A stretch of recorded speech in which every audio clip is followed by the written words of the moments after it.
pulled off, and here we go. All right, so we are going to talk a little bit today about modern literacy and the visual narrative. Basically talking about making thinking visible across content areas, specifically kind of using Keynote, which we're going to play with today a little bit. Welcome all of you. I see lots of Good Shepherd in Beverly Hills. Welcome. Oh gosh, I'm just scrolling. I'm glad you guys are from everywhere.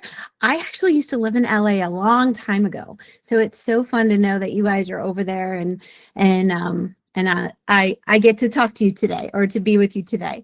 All right, so if you did not catch this, if you don't mind putting maybe your name, location, feel free to share in the chat. You can kind of see who else is with us today. And while you're doing this, I'll tell you just did you share the Canva, Lauren? If you don't mind sharing that in the chat. I maybe you already. Oh, perfect. Okay, so I am presenting on Keynote, so I can kind of show you some things, but I also took the slides and created it in Canva so you can follow along with me. Most of them are the same, but you can also have this with you with some information for later, so you don't feel like you have to take notes or do anything. We're going to actually play a little bit today. But I wanted to let you know that my name is Susan Meitner. I am a learning experience designer and creativity coach in Kansas City, Missouri. I've taught middle, I've taught upper, and I'm currently working with littles, K5. So a lot of examples I'll show you today will be from littles. But I will tell you, if littles can do it, then I'm always like bigs can do it. So I'm excited to talk a little bit there. So thank you again. Please feel free to keep sharing your name. Let me get over here. All right. So I want to start us with here. This is actually a two-part series. So where we're going to start here is kind of big picture, and we're going to come because I want to share a little bit with you about what visual narratives are and sort of what that looks like in today's modern society.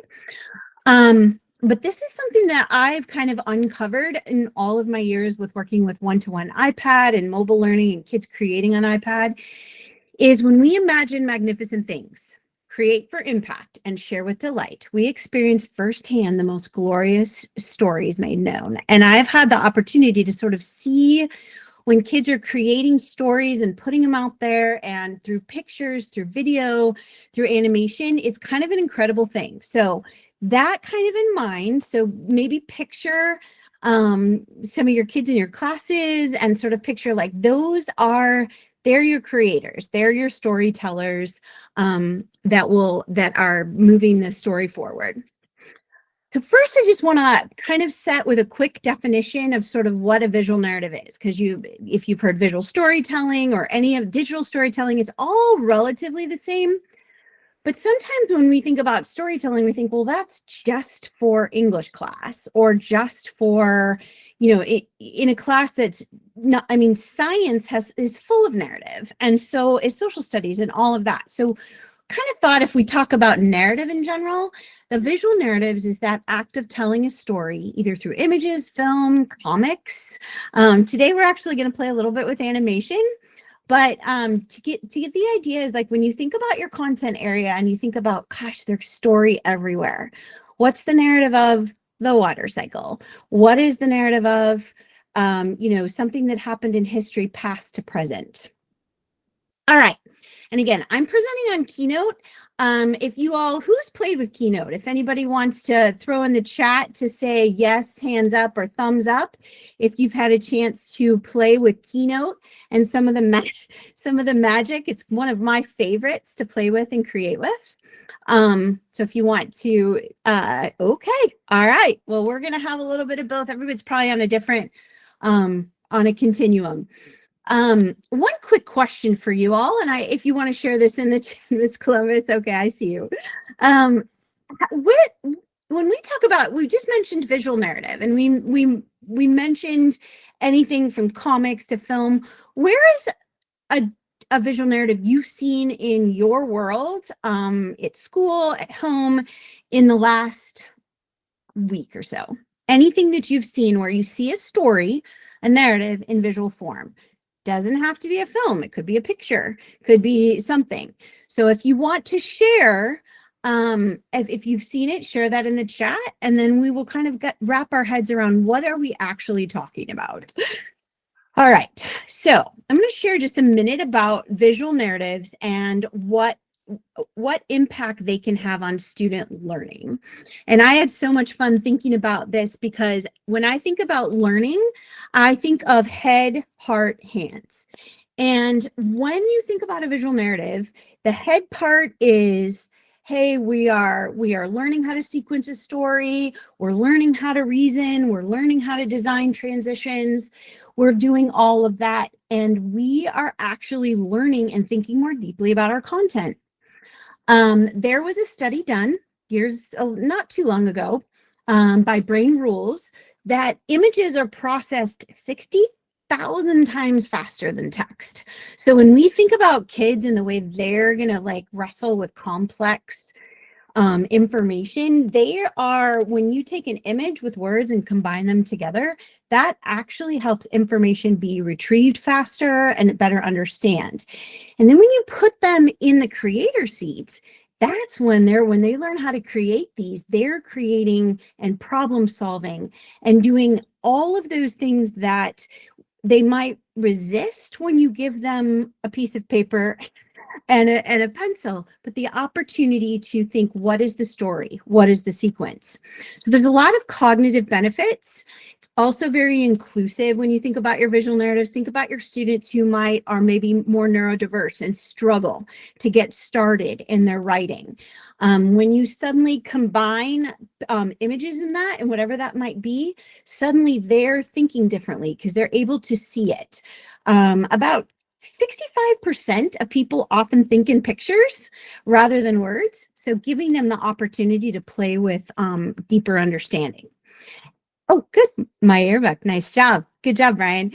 And then agency. Just the idea that when students own their learning, that's when things can be really just explode in what things look like. Okay, so we're just going to do just thinking about head, what knowledge does it matter to them? And then what are they doing to create? All right, so visual narratives truly engage the heart. One thing we're going to play around today is when they get to be creative and they make connections, you're going to find that even when you're in that creator seat, you're like, oh, I didn't think about that. So having an opportunity to have kids create also engages like who they are as humans. Visual narratives also strengthen writing. Believe it or not, the idea that anytime you're putting a story together, whether it's through pictures, through drawing, it's incredible what the deeper thinking that goes through. So on the screen, you'll see visual spark ideas. So when we think about visual narratives, it's very simple similar to the writing process. We're talking brainstorming, setting it up, images, sharpening language or descriptive language. Not are they saying it, they're going to have to show you. So that show, not tell. So when thinking becomes visible, writing becomes powerful, and it works together. When what's in their minds comes out, oftentimes that translates then for them to be able to read, to write, and to do all those incredible things. All right, I'm going to show you an example because I want you to kind of like, now we've kind of talked, this is a visual narrative. We obviously know it's kind of important. In terms, it's a very solid instructional strategy. Problem of pollution. This was created by a fourth grader. They had just done a deep dive into impact and there's no sound, by the way, so you can just watch, but this was all created on Keynote. She sequenced it out. She had learned that there was pollution problems and what could humans do about it. So I'm going to show you a little bit about this. And this you have access on your, so she created this 100% from shapes and drawings, all on Keynote. She put the whole story together.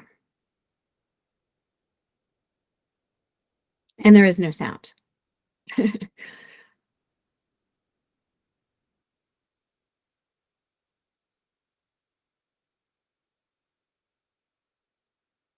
While you're watching this, what are you noticing? What are you noticing about the story? What are you noticing about the sequence? What are you noticing about this, what maybe she's trying to communicate? Go ahead and if you want to share in the chat, But then this was a little bit about that problem solution. And there you go.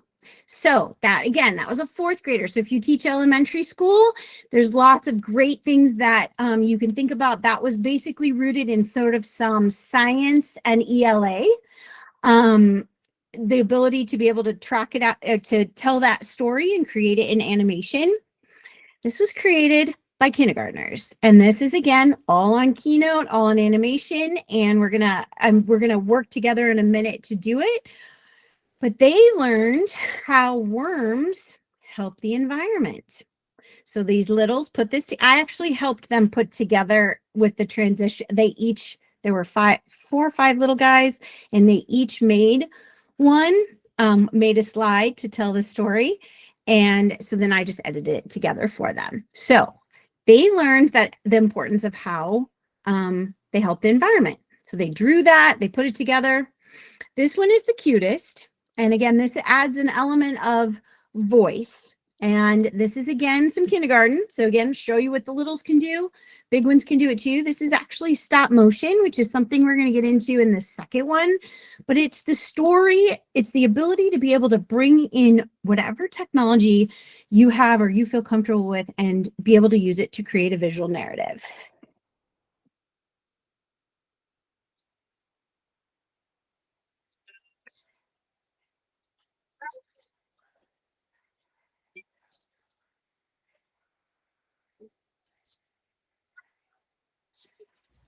Susan, I can't really hear what she's saying. Okay, so there's no sound. Sorry about that. Not really, yeah. Okay, well, let me just show you. Okay, well, I'll just show you quickly what it looks like. So stop motion is that kind of where you're taking pictures. I just wanted to show you that example. This is not what it's animation. Okay, so what they did is they retell a story. So if you think about some of the things you teach and you want them to show that you retell or that you want to summarize, that is something that that you can like use those. I just lost my train of thought because you asked about a Chromebook. I'm so sorry. I saw that. Is there a Keynote for Chromebooks? No, I'm sorry. Their Keynote is actually just an Apple app on the iPad. Sorry about that. Another example is a pollinator graphic novel. So if you take a look at this picture, this was done by some second graders who had studied pollinators. They learned all about how pollinators are sort of superheroes in the in our environment. So again, the visual narrative of how bees help the environment. And so they did, this one is drawn. This is not animation, but it's still done in Keynote because they drew on it. All right. So here's some examples before we dive in. All kinds of examples with, you can think about if you teach science, if you teach history. The idea of a visual narrative is to actually sequence something or tell the story or, you know, the cause and effect. Every good story is a beginning, middle, and end. So even if that's where you start is what's the beginning, what changed, and then what happens after is a great place to get started. All right, so I am going to stop sharing the screen and switch. And while I'm doing that, if you guys will pull up your iPads, I'm going to demo something and have you kind of play with me before I let you play more on your own and kind of doing your own thing. So you're going to kind of walk with me and I'm going to teach you some skills. So I'm going to stop sharing here and just switch devices because I'm going to get on my iPad. And so if you will pull up your iPad and open it up and find the Keynote. Let's see. That's where we are going to be next. All right. There we go. Okay. So the Keynote icon, if it's updated, I'm wondering, I think I had asked you, Amanda, hopefully there, because the new update that was recent, it changed the icon a little bit, but it still looks like a podium maybe, or lectern. Yes. And it also is on, It still kind of looks like that. I did notice Sabrina said that she saw it on her iPad, so we definitely are seeing it kind of trickle out. Awesome. Even if it's not the most updated version, they can always check the catalog or do a little search to find it. And Yes. if you don't have Keynote accessible for you right now, I would just encourage you to watch kind of the process of what Susan's doing, and then we'll make sure to share some potential alternatives instead, especially for our upper grades, our high school. A lot of times there's other things available to them, or they could use Keynote on their phones if they have them. So there's workarounds, but for ease of use for especially our K-8s, we decided to focus on Keynote since we have so many iPads and it's a fairly easy app to use. The structure that we're going to actually talk through, thank you, Amanda, about visual narratives can actually translate into any, if you like using Canva, if you like using Adobe, if you like using those, that's great. I'm just going to model with Keynote because we're going to explore animation, which is something that is very relevant in today's world and something that really pushes that deeper thinking that some of the other tools don't necessarily have. But just know that everything today can translate. And then the second time we're together, or for the part 2 of this, will be a little broader and like a little more device, like if you have a different preference. But we are going to look at Keynote. I'm super excited. So we're going to look at modern literacy. And I want those of you that are English teachers, you're going to be like, there's going to see a lot of similarities to the writing process. But because you're kind of creating things in there, I wanted to kind of see that if it's a flow.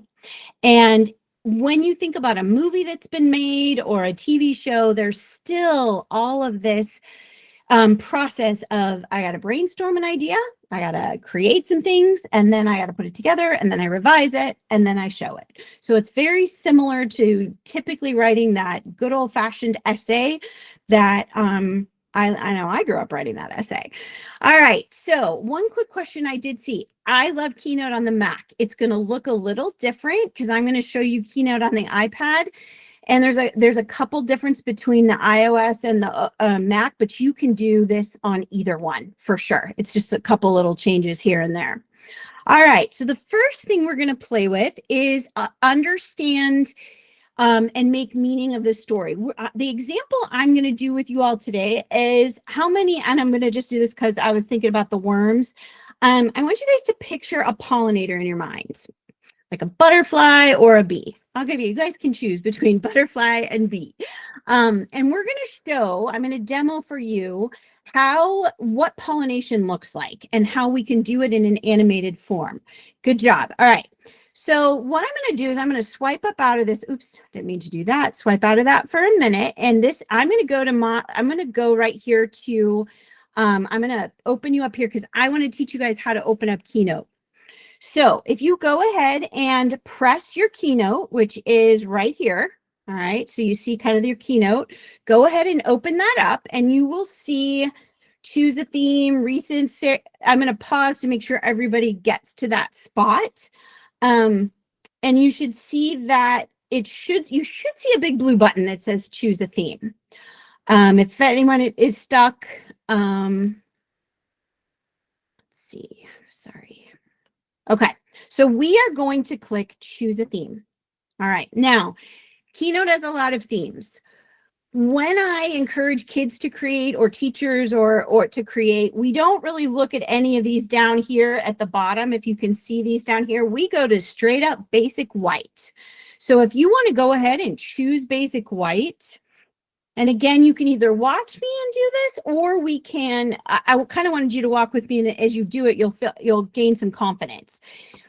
It comes out, you have a text box. We want to get rid of the text box. So I always try to tell kids, tap the words and you will see a blue box around it. You want to get rid of that box. You know that you've now selected it and you want to get rid of it. And typically what happens when you select something, you will have a menu that pops up. So we're going to go ahead and just tap delete. You will tap your other box, tap delete, and there's other ways to do it. But if you want to just tap, the blue line around it tells you I've selected that. So now we have a nice blue a nice clean palette. When we think of our story, when we brainstorm, I'm going to think for a second. When I think about what the story is of a bee or a butterfly pollinating, I think of movement. I think of the ability for a bee to go to a flower or go to, well, pretty much a flower and gather that pollen and then go to a different flower. And so that action, and I want to be able to show that on Keynote. And I can do that through some of the different tools that Keynote offers. If you look up here at the top, all right, this is your play button. This is a little new. So if I'm a little rusty, they literally just updated it. So I'm a little clunky. This is brand new here. You've got, this is the new, I think they call it the content hub. Oops, sorry.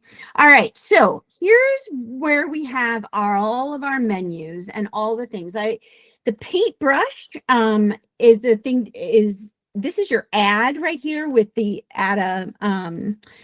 when you see the paperclip, if you tap that paperclip, that gives you all the content hub. You can add a video, you can add audio, you can add live video, you can add drawings, you can add all sorts of things. All right.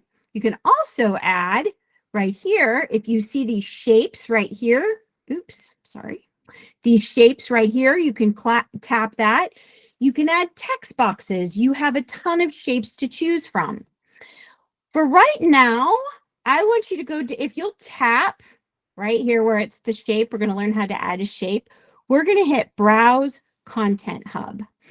And this is what's new. You have a lot of different things here to choose from, but what's nice is you have a search bar. So we are going to search up flower. If you want to go ahead and type flower, and we're going to hit flower, and we are going to see what options Keynote has. It's not near as robust as Canva, but what you can do with it, you can break apart shapes. There's a lot of really creative things you can do. All right, I am going to stick to these black and white graphics because I don't necessarily want to use a picture. I'm going to create an animation. An animation's more graphic. So if your flower showed up, maybe choose one of those flowers. I'm going to choose this flower right here. And again, that blue box is the magical thing. You're going to pull it and you can pinch with 2 fingers. I'm actually using 2 fingers. I can pinch out a little bit. The white is what you will see. That's what you can create on, but it allows you to have a little more space if you pinch out a little bit. So this is our flower. All right. And it's obviously a black flower.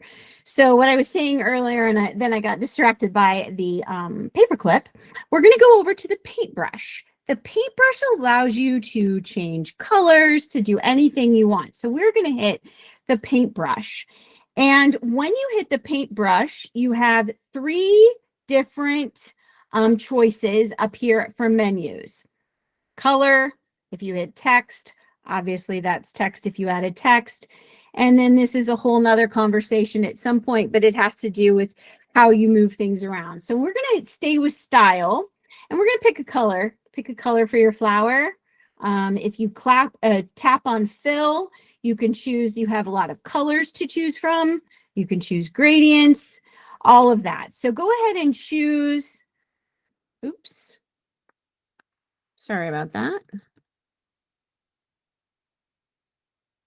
My computer just went. All right, so we're going to choose, how about an orange? You can choose any color that you would like. And now you have these beautiful flowers. Your background is probably white, if you chose white. We are going to change our background. Let's make it a day. Let's turn it into a day because oftentimes we see pollinators in the day. So we're going to, if you look at you want to make sure, if you notice if when I tap the object, the blue square is there. I don't want to change the color of my flower. I want to tap the background and I want to go back to the paintbrush because that paintbrush allows me. But if you'll notice, it looks a little different now because I can actually choose background and I can choose another color. So I'm just going to find a nice color so that it's a beautiful day.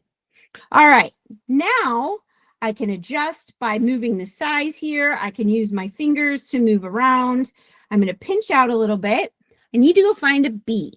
So I'm going to go back up to the paperclip because that's what you're able to add on. And I did not do that right. Hit the Browse Content Hub, and I am going to type in B. Let's see what I got.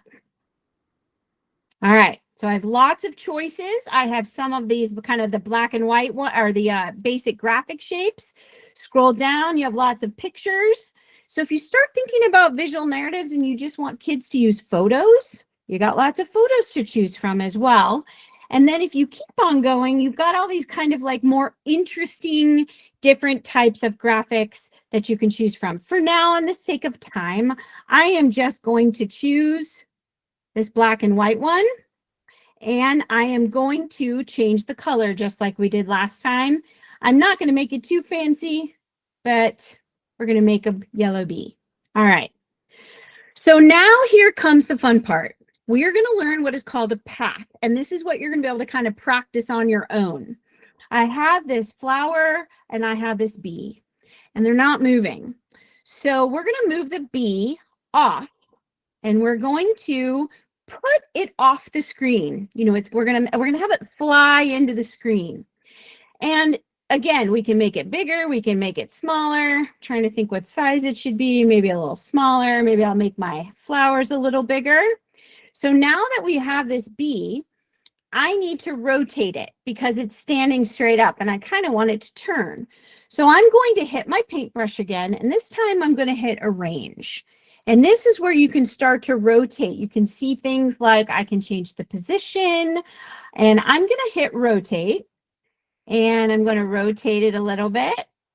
Let's see, you kind of see what it's doing on my screen. I kind of want them like that. Okay.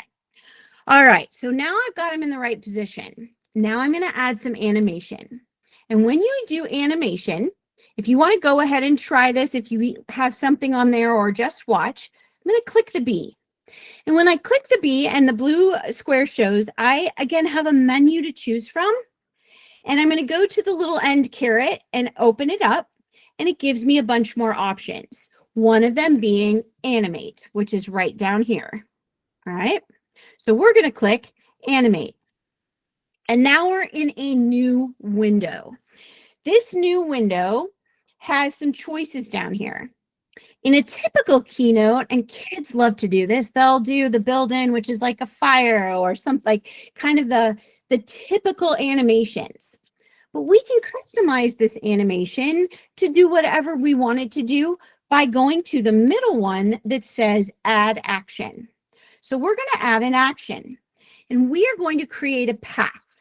And this is it's super easy. Again, it's telling the narrative of the bee is pollinating. So now kids are thinking, how do I get my bee to my flower? Now they're thinking about all kinds of things. I'm always blown away when I watch kids process their animation, the deep thinking and problem solving that they're doing while they're creating.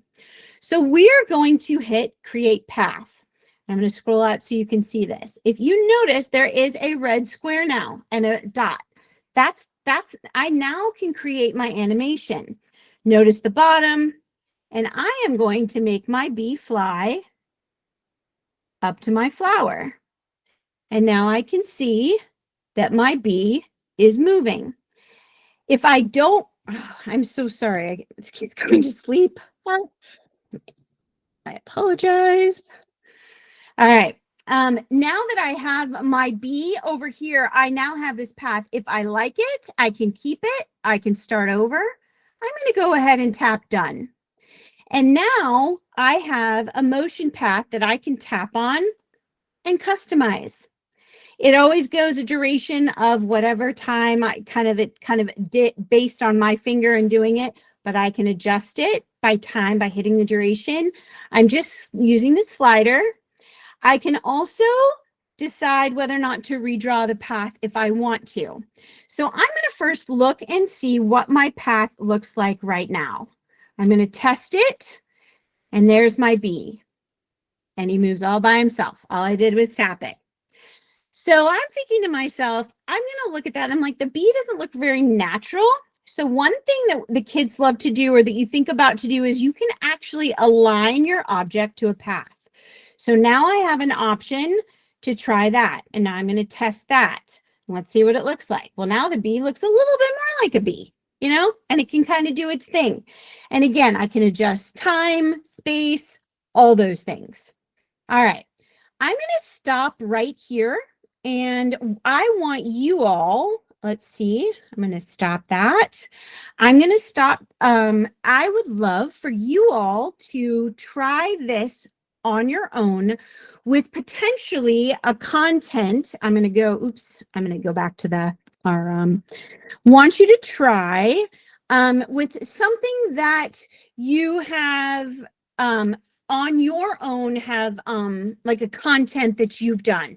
Like if you teach science, maybe you want to try a water drop coming down, or maybe you are a history teacher or something like that. Think about something that you would like to do, to create, to play with, bringing in a shape, making the shape move, adding a couple different things. Just try that very simple exercise. If you want to do another pollination, you can try that.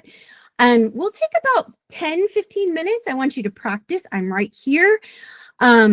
This right here, basically, I'm going to stop sharing, but this is also available on that Canva.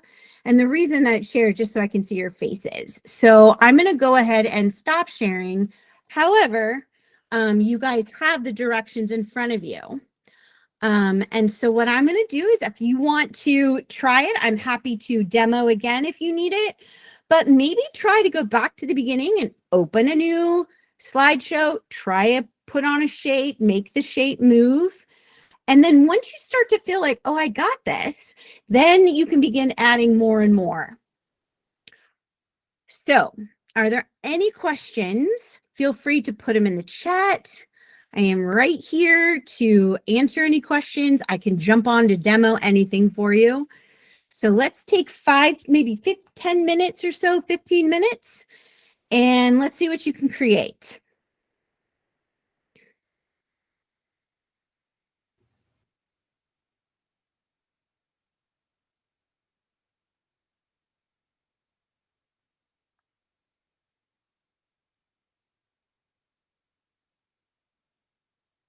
Susan, I'm going to share my screen and play some music.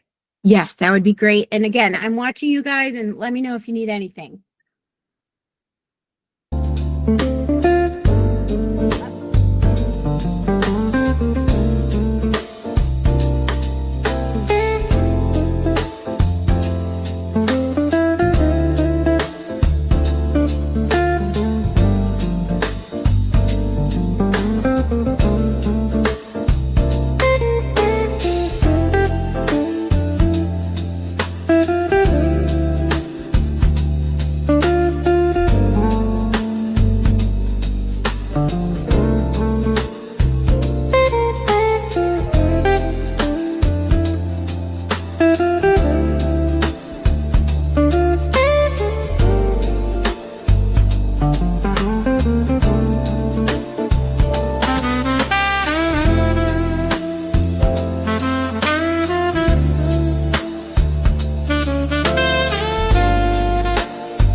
Opening one restaurant in a year is hard enough, but two? Borderline insanity. Through Sorry, ad. I was like, what's happening?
All right, I wonder if you guys have gone down the rabbit hole of Keynote. Once you get started, it's hard. I'm gonna go back and show you a couple of things, and then if anyone wants to share, or we'll kind of talk a little bit there as well. So let me see. I'm going to share just. You all were sort of right in the middle of, to be honest, that process. You not only did you kind of like understand and you began to visualize and play, what you all did right there was create. You created a visual draft. And when you think about writing and when you think about anything, it just starts with getting it out there and getting those ideas. And so sometimes that power of play to kind of see what things can do is something that the deeper learning happens when you begin to become more and more comfortable about what you can play with. All right, so I'm going to show you a couple of pictures. This was created all with shapes. You might notice some of the flowers that we played with. Something that I don't know how far and deep you played with some of the arrange, but one cool thing about Keynote that is very different than Canva is Canva has a lot of pre-made. With the shapes in Keynote, you can combine and break apart and move around and do whatever you want to make your own shapes. And so a lot of that is I've created books out of just playing with the shapes and using the pen tool. So it's somewhere across between Canva and sort of like a really easy Adobe Illustrator. So you can have a lot of options to play with some of those ideas and those shapes to create things. This is, we played a little bit with paths today, and we literally just like scratched the surface. But I wanted to show you something in this, this is something this was all created with paths and, which I think is kind of fun because you can create anything, snowman going down. Next time we're together, we're going to dig a little deeper into the sort of second, we kind of had this introduction of visual narratives, but part of it is you understand, you plan it out, you understand your content, you plan out what you want to do, you create, and then in any good literacy, you edit and revise. Edit, revise, edit, revise. That power of iteration is something that is so fun to do when you're in Keynote, when you start moving things around. So given time, maybe you'll find that you want to change colors or you want to change shapes or you want to do something, you want to change your whole story. So again, edit is part of that kind of visual narrative. There's always refinement. There's always revision. And I showed you guys that. I'm going to skip that. And your last piece is that publication, that share.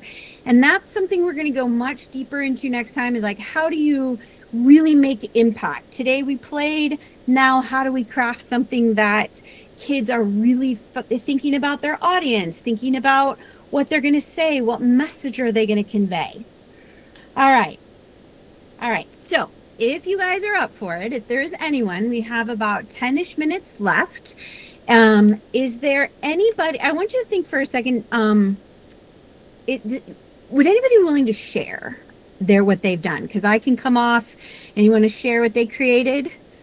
I don't know if you'd raise your hand or come off mute and say yes. You don't have to, no pressure.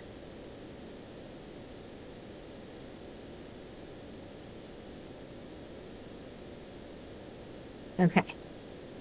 It's okay. We'll give it a few seconds. If anybody's I was afraid, feel free. okay. Feel free to unmute, right. Drop it in the chat. You can just drop in the chat maybe like what you chat. created, Yep. what Don't topic be it afraid. was on. Yeah. We want to know. Actually, that's great, Lauren. You could, even if you don't want to share what you created, what topic did you choose and what did you discover? Even if it's just 1 or 2 words, maybe share in the chat something that you're like, oh, or an idea that popped into your mind.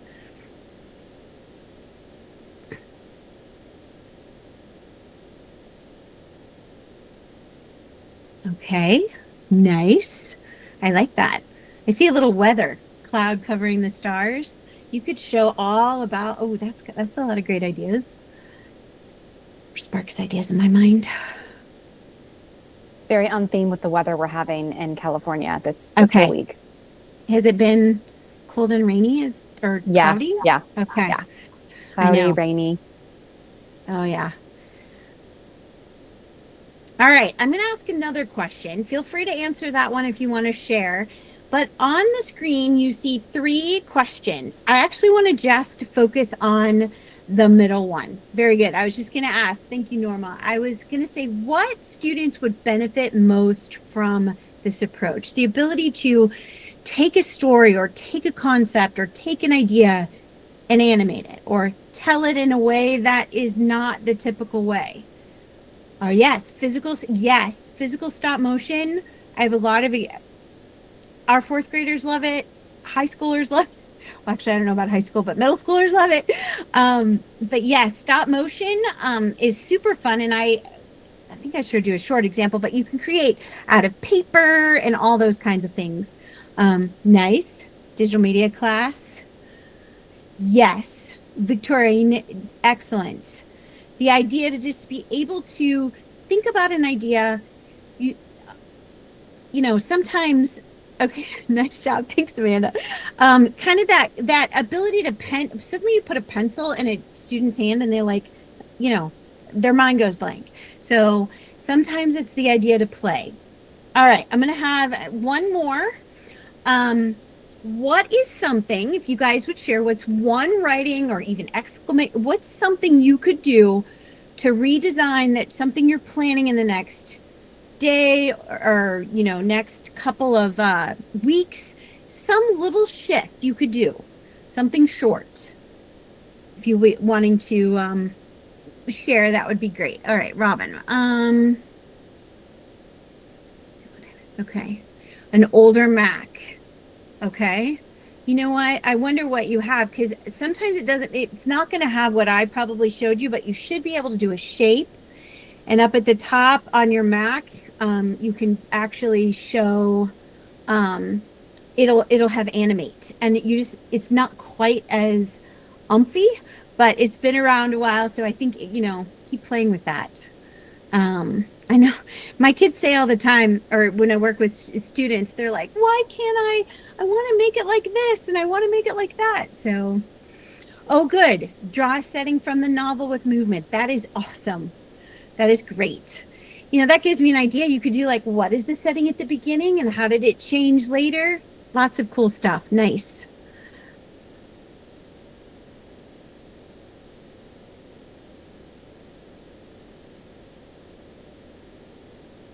Social studies presentations Monday, jumping off point. Excellent. That's awesome. All right. I keep sharing. I'm going to pause and show you if I can do this gracefully. I want to show you the Canva that I shared with there's some resources at the end. And I just want to point them out because if you find yourself going, this is so fun, I'm enjoying it, there's a lot out there. So I'm going to stop presenting here for a minute and get to, I'm going to open up and show you. So if you guys want to pull up that Canva that was shared earlier, Canva presentation, I went ahead and embedded some things on there for you. I'll do that with you in a second. I just dropped it in the chat for everybody as well, if you want to click on that. Perfect. Okay, all right, so I am going to, let's see if I can do this gracefully. Let me see. I'm probably not going to do this very well here. Let me see. Susan, do you want me to share it? Yes, would you mind? I'm sorry. What? It's me and my Safari. Nope, you're all good. It always makes me a little all right. Okay, if you will, I will tell you, if you don't mind going to slide all the way down to where that says resources. Oh, that's being weird. All right, hang on. See, now I'm having trouble. I feel like Canva updated how it looks. Yes, okay, there we and go. that same thing. Okay, Yeah. So if you want to, go to the next slide. So I put some resources. First of all, it is a list of Keynote tutorials, super easy. We're actually going to be doing some more Keynote next time, a little deeper, along with maybe showing you what does it do to, how do you create a choose your own adventure in Canva? How do you do some really cool literacy pieces with the visual narrative? But this is a link to a playlist that has some really simple and wonderful tutorials by, I think his name's Paul. All right, hit the next slide. This is Pixar in a Box from Khan Academy. If you're not familiar with this teaches literally a little bit more about visual storytelling. So if you teach whatever content you're playing with and you want to help kids kind of scaffold out their story, beginning, middle, and end, there's all kinds of neat things in here, and it's specifically Pixar and animation. But that might give, something fun to play with. And that's set up on Khan Academy, which actually has lessons. All right, if you jump to the next one, all right, if you mind clicking on this, Lauren, this is going to take you to the Apple, it should be embedded. Yes. So this will take you to the Apple Education community. If you have not explored this with your iPads, I encourage you to do so. What you're looking at right here is the Learning Center. And what Apple has done is created tons of project ideas. You can go there and get all kinds of ideas. Like, for example, making volcanoes pop was actually, Owen made that to, with his geography kids. So there's lots and lots of projects within the Learning Center, and it even gives you a little step-by-step. So depending on what you're interested in. So that is a great, place to explore.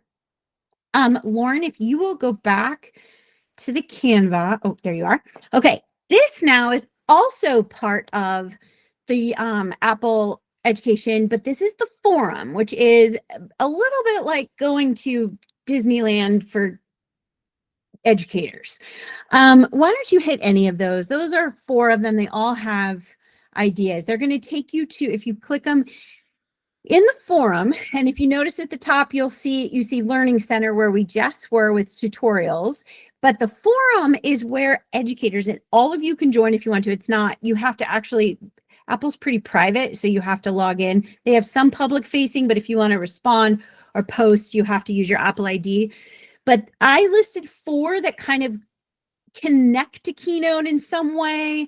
What a lot of educators out there that use Apple technologies will write posts, share things. It's kind of amazing what you would find there. And then it, of course, shows you all kinds of different ideas, and it's made by educators for educators. So one encouraging piece, it's not Apple making them, it's true educators who are in every day with kids creating. So this is more than just Keynote. It's pretty much Apple apps in general. However, Canva's kind of found its way in there, and everybody shares a combination of all kinds of things. So those are 4 posts that you may or may not want to explore, but there's so many more. All right, I think we are, if there's any questions, anything else that we can kind of close up? If anybody has any, I have any more questions or... Yeah, we can wait a couple minutes for questions to come in. Yeah. Let's kind of chat through just a couple of things for you guys to be aware of. Yes. Hopefully, if you're here, you have joined our Ignite Plus community. If you haven't, we would love for you to join. This is our place for all educators, whether you've been through Ignite or not. And this is just a great place to collaborate, to learn, to grow, to get new skills. We have lots of learning labs that happen every single month. So you get access to those, new practical teaching strategies, tech tips and resources, and then just a lot of collaboration. And you can connect with other educators, see what's working in their classroom, things that they're trying, ask questions. So it's a great place to be. If you're not there, definitely join the link right here. And that's in the slide deck as well. And then I know Susan's mentioned part 2 to this learning lab a couple times.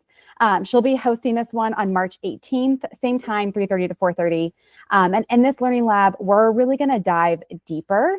We're kind of building off of this one, and we're going to talk about how students can create stories worth telling that communicate understanding, meaning, and potential impact. So you'll kind of leave that session with a shared understanding of what makes a story worth telling, a visual narrative design framework, a short story concept or prototype that's centered on meaning and impact, and then strategies for helping students move from assignment completion to intentional communication. So we'd love to see you there. If you already registered for this one, you'll still be registered for the second part. But if you're not registered at all, if someone sent this link to you, here's the link to register for this series. And again, that'll be on March 18th at 3:30 to 4:30. Susan, anything to add on part 2? No, but if you'll bring your iPad, even ideas, maybe if you want to share out, I mean, again, it may be different people, but we are going to dig a little deeper into all the things that you said, Lauren. So just come with things that you're thinking you want to teach, and maybe what does that look like? And we can dialogue and see what that's, okay. And I think we have a question from Mantis too. He said, is there a streamlined way to do stop motion animation? I was just writing that. Yes. I'll go ahead and say that now that you brought, okay. Yes. So Mantis, we use, there's a couple of different ways. Stop Motion Studio is a free app that our kids use quite a bit. It is great because and we usually do the bird's eye view. You mentioned DocCam, that's great. We also we sometimes literally rig up a tripod so that you have the tripod, you have the, you create a space on the ground. I'm not doing a very good job showing you, but and then you're a bird's eye view looking down. And then maybe you've got set of books, stack of books, put it there, and then the kids move their paper in and out, and you just tap, tap, tap on stop motion. Keynote also does that. So if you don't have the stop motion studio, you just take pictures, you bring them into Keynote and export it out really fast to show. And there is some of that's on the Learning Center if you're interested. There is a tripod that I'm happy to share. I can share that with Amanda or whatever that we use that goes up both horizontal and then vertical. So, lots of ways to do it. Thanks, Thank Amanda, you. for that tip that the volume button Yes. is a camera trigger. Excellent. And they keep I've seen updating everything. people plug in headphones with a little volume thing on the cord, and then they just tap that every time they want to take a picture. So it almost works like a Mm. remote trigger. Ooh, that's a So you're good not having idea. to touch the screen every time. Yeah, that's good. That's great. It always depends on your age of your kids. Hmm. You know, like if the littler they are, the more control of the environment. Mhm. So And whether or not you're doing stop motion with physical objects or you're doing stop motion with digital objects. yes. Mm. That's So I cool. was going to show that on Canva. You can very easily do stop motion on anything, Keynote, Canva, anything that allows you to create multiple slides. So lots of fun things. I want to say I used Stop Motion Studio like Mhm. 10 years ago with my son. He did a small stop motion animation with a Lego set. Yep. That was really cute and fast. Oh, fun. Yes, and they have updated it. It's almost like its own studio now. It's kind of they keep, you know how they keep adding things. So lots of options there depending. All right. Well, thank you guys so much. Thanks for participating and being here. Yes. Nope, Anybody have any any other questions? questions? Yeah. I don't see any other questions coming through. Awesome. We can wait just another second, but Okay. yeah, feel free to jump off if you guys don't have any Yep. questions. We'll hang out for another 60 seconds. But thank you so much to Susan for this amazing session. We're so excited for part 2. I know Victoria said she's ideas will be brewing for the next I session. know. I People are love going to that. come. They're going to be ready. But this was so great. And thank you for your time and everybody for joining Thank you this guys so afternoon, much. evening.